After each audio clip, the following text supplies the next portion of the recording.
Hey, my name is Jade Raymond, and I'm the producer on Assassin's Creed. Today's Dev Diary is about art direction.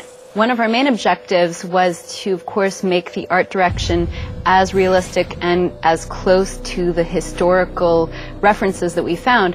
But the difficulty about, having a subject where guys walk around in armor and look like knights and stuff like that is that it tends to be associated with fantasy. And one of the important things to us was making sure that the game and the feeling and the location was really relevant to people. So we played with taking these historical cities, like the ones that I was describing in the story, Jerusalem, Damascus, and Acre, and all of the countryside and the kingdom, and thought, how can we give this a treatment that feels cool and feels like something that we'd be interested in watching for 40 hours as we play.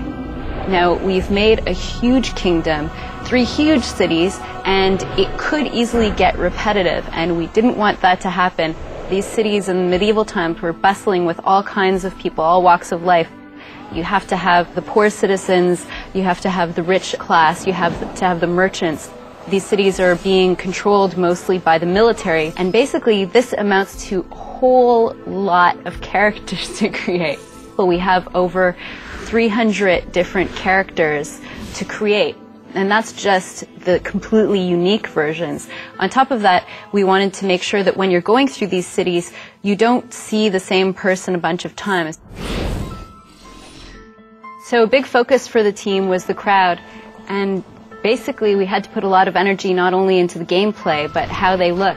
And that means that the art director and the whole art team had to put a lot of time into thinking how we would make this crowd interesting.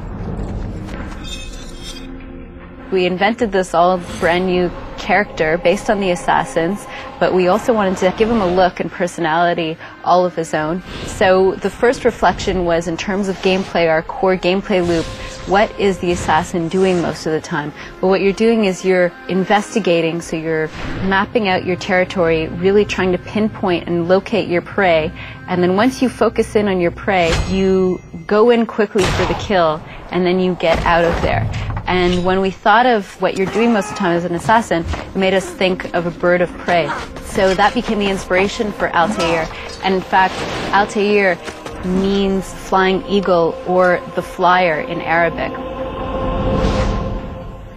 If you notice, he's wearing a hood which has a little point in the front, and he has a robe that kind of splits out on the sides, and when he's in movement the sides flip up, and if you were to look at a shadow cast from the side of him, you'd get the angle of the point of the hood and then the sides of the skirt flapping up, and you'd get the shadow of an eagle. So Altair really is a bird of prey. That about sums up art direction. Hopefully you still have more questions that I haven't answered, and there are going to be more developer diaries where we go into detail on all kinds of other subjects.